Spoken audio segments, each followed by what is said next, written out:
Welcome to the Wisdom Rising podcast. I'm your host, Lama Tsultrim Alione, and my goal with this podcast is really to open your own wisdom, to have your own wisdom rising, either through the meditations that I lead or introduce you to, or to the people that I interview that bring wisdom with them in their own voice, in their own traditions. So we look forward to raising our wisdom together on the Wisdom Rising podcast, and I'm so happy to share this with you. So today I thought I would teach on another one of the teachings from the Semde lineage, which is the earliest Dzogchen lineage. Semde is short for Changshub Sem. De means series.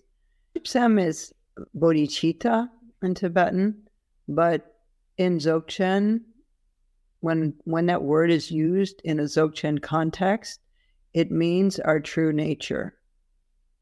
So it really has a different meaning to some degree from the Mahayana meaning, which could be the relative aspirational bodhicitta of the wish to benefit beings, like we do at the beginning of our practices. And that relative bodhicitta is enacted through the aspirational four immeasurables: loving kindness, compassion, empathetic joy, and equanimity.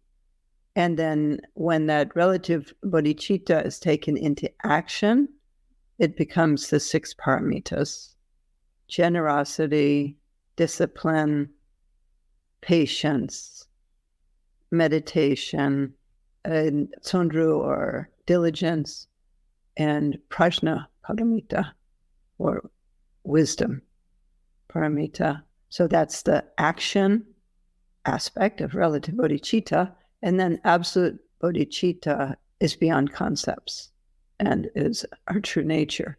So this Changshub Sem in the Dzogchen context is more like that absolute bodhicitta level. And there were 21 lineage holders leading up to Vimalamitra and Sri Simha in Tibet. And 6 were women. And 3 of those women were prostitutes. And those prostitutes were not in the sense that we think of prostitutes, but rather courtesans who owned their own land, spoke several languages usually, and were independent women belonging to no man. And they became great Dzogchen teachers. And 6 of them are here in this series. And so the other 3 of those women are called princesses, not probably technically the daughter of a king, but perhaps. But the word Semo could also be like a sort of elevated daughter. So some sort of elevated woman. And so the one that I'm going to teach today is from one of those women. And her name is Parani. Sometimes it's written Barani, and sometimes with a P, sometimes with a B. So Barani. And so it begins. Then the Princess Parani received the essence transmission from Nirmanakaya Garab Dorje.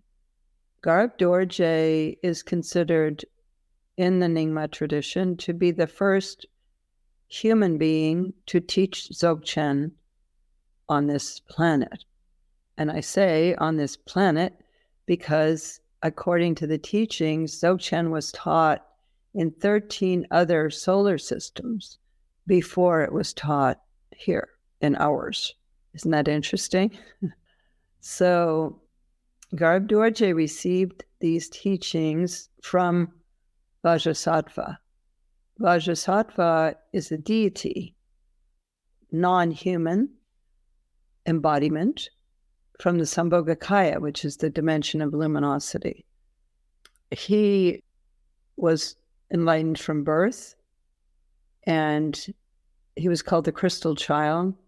At the age of 8, he debated with all the great scholars in Oddiyana, which is this place that he was born. Oddiyana is actually really fascinating.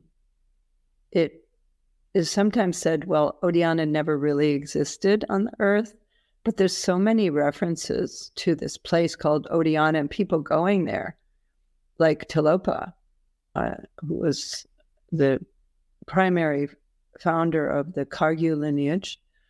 He went to Oddiyana, according to his biography, and Guru Rinpoche came from Oddiyana. So it probably was an actual place, and exactly where it was is still being debated. For a long time, it was thought to be in sort of northeastern Pakistan, but now many people think it was actually in Kashmir, because there's a reference to a huge lake. Whenever it's talked about Oddiyana, it's always a large lake that is referred to. And in Kashmir, there is a huge lake. So what's interesting about it, or one of the things that's interesting about it, is that it actually had its own language. And that language is called the language of the Dakinis. And it's called the land of the Dakinis because there were so many female teachers and women, enlightened women there, that there was a predominance of these enlightened women. And therefore it's called the land of the Dakinis. And in the Guru Rinpoche 7-line prayer, we say Kor Dukandro, Mangpo Kor. So Kor Dukandro means surrounded by Dakinis. Mangpo Kor is many, surrounded by many. And that's in the prayer to Guru Rinpoche, where specifically it's saying that he's surrounded by Dakinis. And these Dakinis were not just his girlfriends. They were teachers. They were his teachers. And he was surrounded by these great women teachers in Oddiyana. And then he also had an amazing woman teacher in the east of India, one of his teachers, Lekhi Wano, who we actually have some of her hair in the stupa at Taramandala. But in any case, so Oddiyana was a place, an enlightened place, where there were many great women teachers, including this Princess Parani. And so she, Princess Parani, receives teachings from Garb Dorje, this first human being to receive Dzogchen teachings from Vajrasattva. Usually you hear about his disciple Manjushri Mitra, who was known to be his main disciple, but he had other students, including her. So it says she received the transmission from Nirmanakaya Garb Dorje. Nirmanakaya means an enlightened being in this dimension, this dimension where you can see, touch, feel, hear in human form. It's the word is tulku in Tibetan, and so a reincarnated Lama is considered to be a Nirmanakaya manifestation. So not somebody who had to be reborn, but someone who chose to be reborn to benefit beings. So Garb Dorje is Nirmanakaya. So she received the essence transmission from Nirmanakaya Garb Dorje. And then she asked her brother, Tuo Rajahati, for complete teachings. So we a few weeks ago, I gave the teaching that Tuo Rajahati gave. And so this is this lineage of 21 people. And then Tuo Rajahati summarized their concise meaning and said, Semra Pompo Mepa Dar Shingipa Mele, not being composed of aggregates, mind neither flourishes nor declines. So this word pongbo in Tibetan or skandhas in Sanskrit means the aggregates of our body. And so when we think of what are the psychophysical constituents that we're made out of, we have our actual physical body. That's form, and that's the elements. Our body is made out of water and earth, and there's air in it, fires, the heat in it, and so on. So that's form. And then we have feeling, this sort of very basic level of I like it, I don't like it, I don't care about it, neutral. And so form, feeling, and then perception or conception. Different people like to sort of define that third one in different ways. It's the way we can perceive something and then develop a concept of it. That's a unique human possibility. And then karmic volition, that is doing something, having the idea and then doing it, karmic volition, and then consciousness. So those are the 5 skandhas, and that's what makes us up. And so what this is saying is it's talking about the mind, and it says not being composed of aggregates, mind neither flourishes nor declines. So this is a really interesting idea, this idea of the unconditioned. In Buddhism, we talk a lot about impermanence. Everything is impermanent. But there's something which is outside of impermanence, and that is the mind. This isn't the thinking mind. It's not the mind that's listening to me right now and developing ideas, thinking. That's one of the senses, like hearing, seeing, tasting, touching, thinking. This mind is the awareness that is behind that thinking mind, the awareness of awareness. And so that awareness isn't born and doesn't die. It doesn't come into being and it doesn't go out of being. And this is a very important concept in Dzogchen, that there is something which is ineffable, beyond words, aware, and luminous, which is beyond impermanence, beyond birth and death. And so that's what she's saying. Not being composed of the aggregates, that's the skandhas, mind neither flourishes nor declines. And then, semlar keshi mepe seching che dume. Since mind isn't born, nor does it die, it can't be killed or cut up. So let's sit for a moment with these 2 lines that I just gave you. I'll read them again. Not being composed of the aggregates, mind neither flourishes nor declines. Since mind isn't born, nor does it die, it can't be killed or cut up. So let's sit for a moment and let's feel into that mind, the Changchupsem, the bodhicitta mind that isn't born and doesn't die. Our thoughts are born and they die. They come and they go. So turn your awareness to look at awareness or experience itself. Awareness experiencing itself. You feel the vastness. It can't be cut up. It's limitless space. When you enter it, it's a feeling of dropping in. Usually our minds are kind of stirred up, moving forward, grasping at the next thought.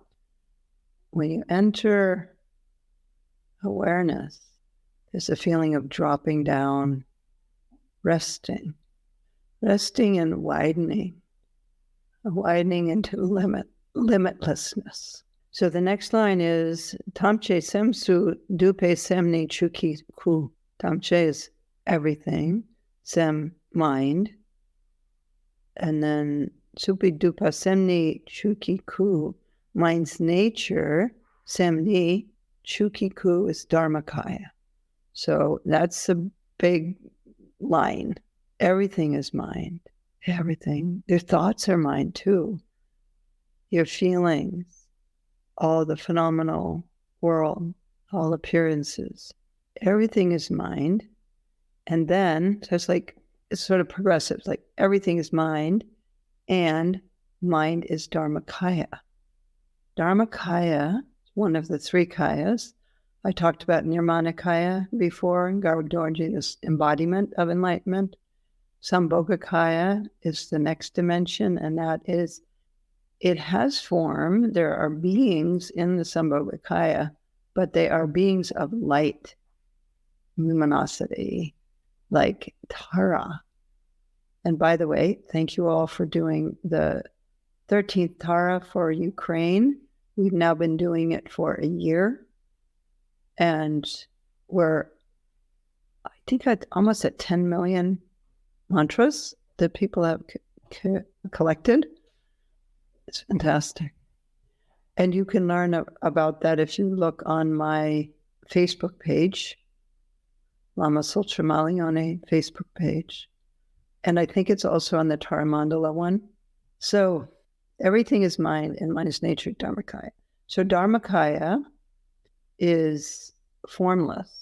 Sambhogakaya is sort of moving toward formlessness. It's just luminosity, but it's beings in that luminosity, like Tara, like Avalokitesvara, Vajrapani, all the deities. That's Sambhogakaya. And then Dharmakaya has no form. No form. It's everything. It's vastness itself, open awareness, pure potentiality. And it's called the Great Mother. I'm going to teach a retreat. I just decided in Italy in the fall. I've forgotten the dates, but it's toward the end of October. And it's called Resting in the Womb of the Great Mother. This nature mind. But I love that idea that it's feminine. Why feminine? It's not feminine like it's a girl. It's feminine in the sense of the feminine has the potential to give birth to everything. And that's Dharmakaya. And that's mind. So that's what she's saying. That this mind, which is everything, is Dharmakaya. So let's sit with that for a moment. This mind is everything. It's Dharmakaya. Formless, pure potential, all-pervading. That feeling of dropping, not falling, but dropping or releasing, is the thinking mind relaxing, releasing. And then you can feel what's under it. Let's just stay in that. Rest in that. Mind is everything. Mind's nature is Dharmakaya. This is our true home. This is our own face that we can't see because it's everywhere. Everything. And then she says, if you realize this is the state of enlightenment. That's it. Let's say that again. If you realize this is the state of enlightenment. Enlightenment. We always talk about enlightenment. It's like such a big deal. It's somewhere down at the end of a very long path. We're going to come into a clearing called enlightenment. But actually, enlightenment is probably so simple that we miss it altogether. So present right here, we can't see it. So if we let go of that big deal enlightenment, and we allow our awareness to drop into and rest in its own nature, which is boundless, luminous, unborn, unceasing, can't be cut up, then we're there. So simple. You feel that? If you realize this is the state of enlightenment. Sanjay Gompa Yin. This is the mind of enlightenment. The shoulders, back, dropping, heart, rising. Yeah.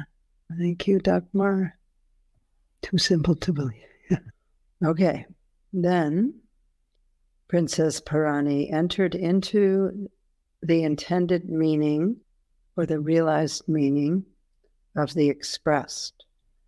So that's translated as, then Princess Parani entered into the intended meaning and expressed it. And she says, I am Princess Parani.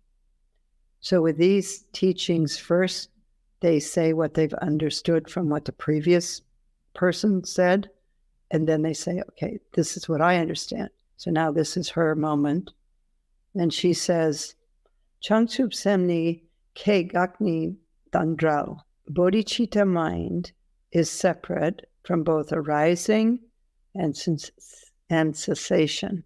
Bodhicitta mind, and this is in the Dzogchen sense of bodhicitta mind, Changchup Sem, is separate from, Dral means separate from, both arising and cessation.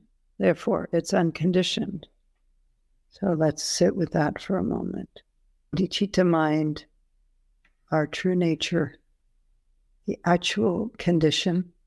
Namkhen Oba Rinpoche called it the state, simply the state, or the primordial state, that bodhicitta mind is separate from both arising and cessation. Ke Gakni me Rankisem Tokna. I understand the nature of mind is beyond birth and death. Rankisem Tokna. Rang is on mind, Rang or Sem, Rankisem is on mind. Ke Gak Ni Me.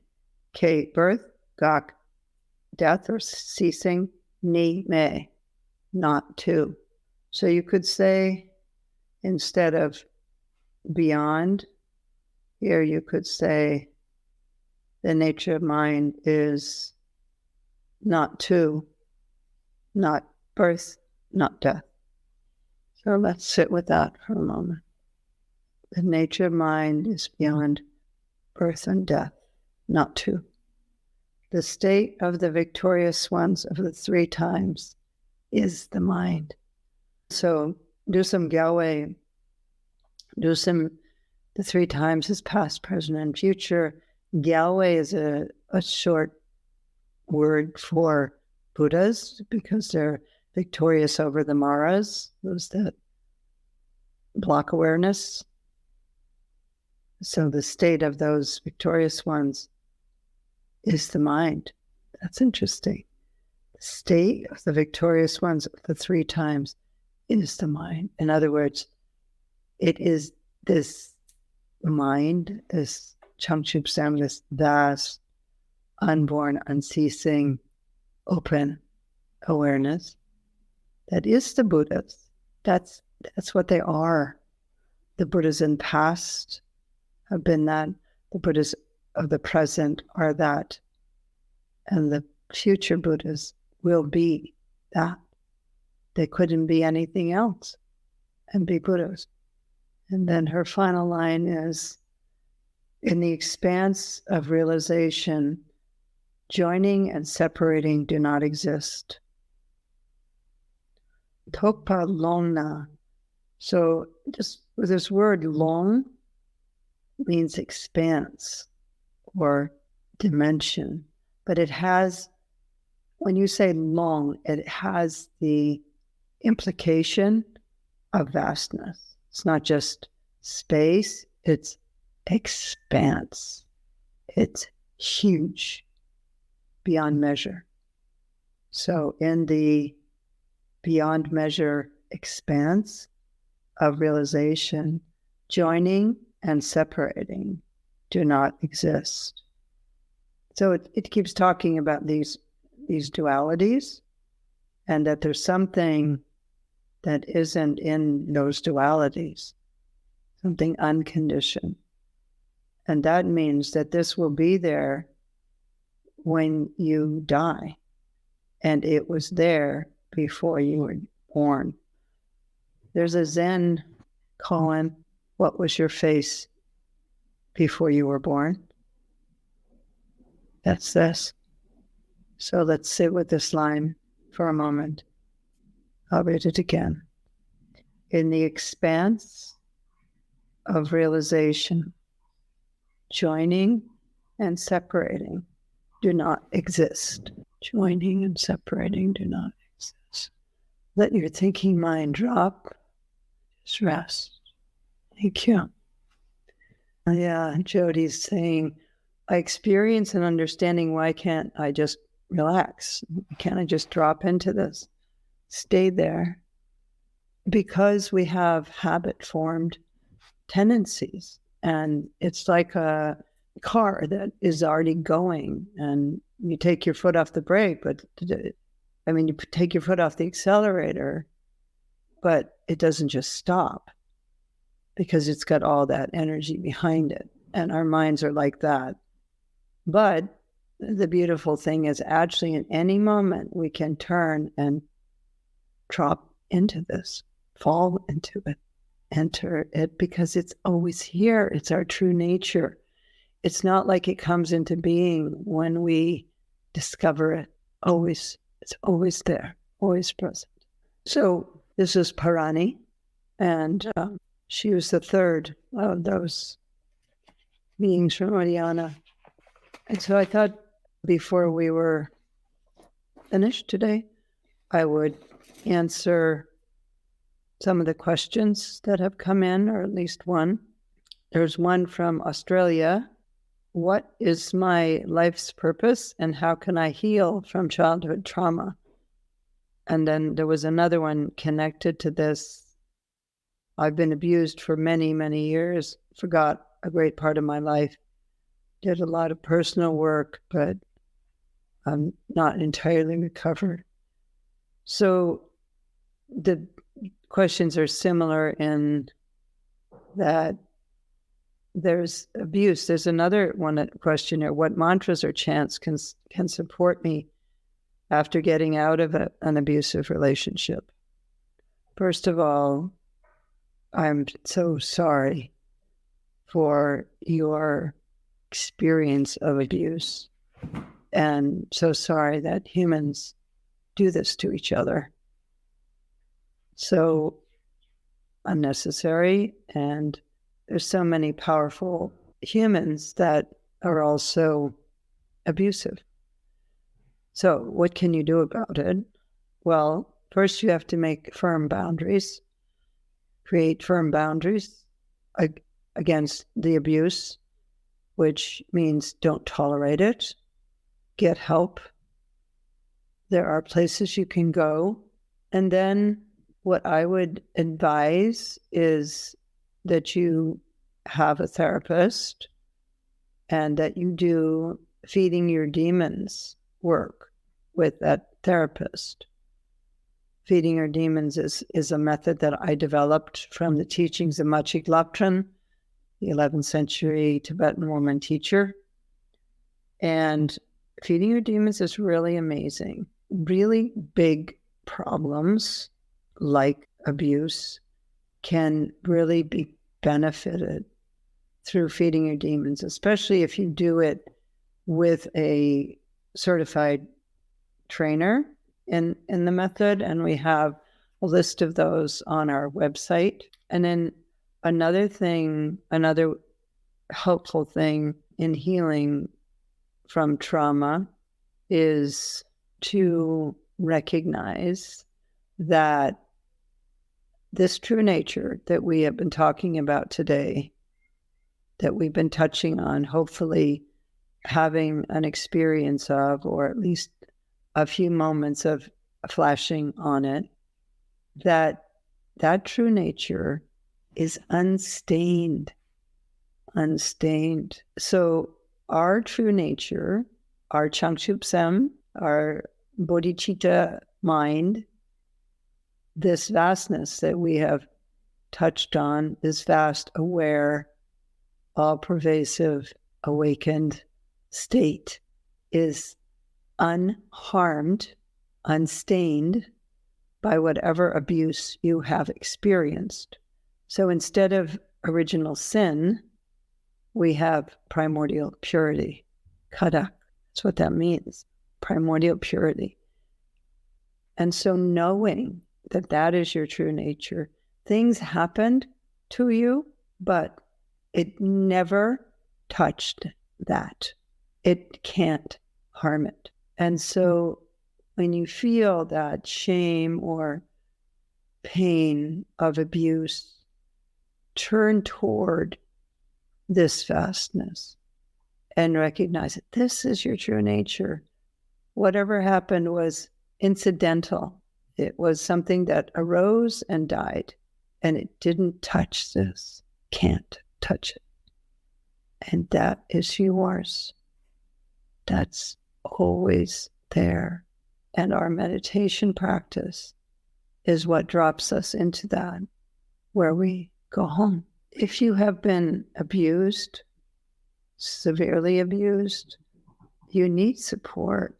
And if you've been abused as a child, you tend to be involved in abusive people as you grow up and get into relationships. And so you need help. So reach out for help in whatever ways you can find in your community, mental health help, and find a therapist. You can look on the Tara Mandala website, and you can find a Feeding Your Demons therapist and do some Feeding Your Demons work. And of course, it's one session. It's not going to make it all go away, but there are now scientific studies on Feeding Your Demons showing that it does make a significant impact when done regularly. So I hope this is helpful to you today. And Dekmar, she says a close friend is about to die in the hospital after suffering from an aneurysm, and this will help her find peace. Yes. Oh, that's really hard. You can remind her of this too, if she can still hear, or he. Yeah, you can remind a dying person of this, to rest in the vastness, to rest in their true nature, not to grasp at the body, because the body will die. All of our bodies are going to die. They were born and they will pass. They'll fall apart. They might be falling apart at this very moment. But that which created that body, that which allows it to fall away, that awake, luminous, beyond words state is always there. It's always here. Can't be taken away. Can't be harmed. Can be covered up. But we can uncover it. And that's what our practice is. Thank you, everyone. Lots and lots of love to you. And let's take a moment to dedicate the merit of our time together. Gather that merit, which is all the positive energy we've generated as this beautiful community today, and offer that out to all beings everywhere. May they realize their true nature. May they know that their own mind is Dharmakaya. Thank you, everyone. And much love to you. Have a beautiful week. Thank you, everyone, for being with us for this Wisdom Rising podcast. May it benefit all beings. And I'd like to take a moment to thank the production team of Wisdom Rising, and also to let you know that if you would like further information on my work or the associated people who work with Tara Mandala, you can reach out to the Tara Mandala website, TARAMANDALA.org. Thanks, everyone. Stay safe.